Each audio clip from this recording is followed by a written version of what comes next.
مساء الخير على متابعينا، حلقة جديدة من برنامجكم مجال للكلام. النهاردة هنتكلم عن إنجاز وعظمة من الدرجة الأولى. خبر فضل الصحف والمجلات والبرامج الفترة اللي فاتت في مصر اتكلموا عنه. عايزين تعرفوا هو إيه؟ هقول لكم بعد الفاصل. النهاردة هنتكلم عن الأوكتاجون.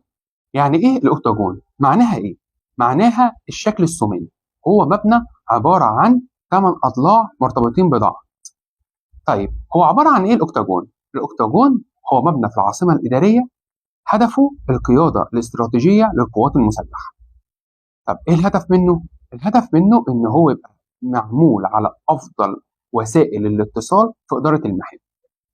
تمام. طب هدفه الرئيسي للمبنى الأوكتاجون إن يبقى القيادة الاستراتيجية للقوات المسلحة في مكان واحد، فده بيساعد على اتخاذ القرار وإدارة المهام. وطبعا هو معمول على شكل حديث جدا، بيستخدموا فيه تكنولوجيا عالية جدا ومتطورة. الأوكتاجون هو عبارة عن مشروع من ضمن مشاريع كبيرة جدا في العاصمة الإدارية، منها مباني حكومية وخدمات وطرق، وكمان أشياء حديثة جدا معمولة ومشاريع ضخمة ومهولة في العاصمة الإدارية.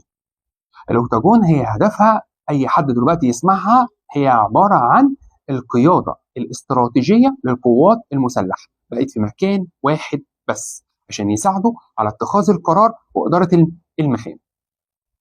كل شوية بنشوف إنجازات وعظمة أكتر وأكتر.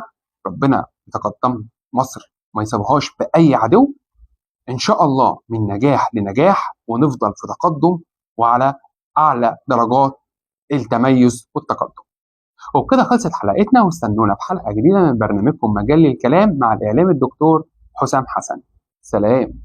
في زمن السرعة المعلومة ملهاش تمن، اللي لو جاية من مصدرها السليم جريدة قلب الحدث، صوت الناس وقلب الحقيقة.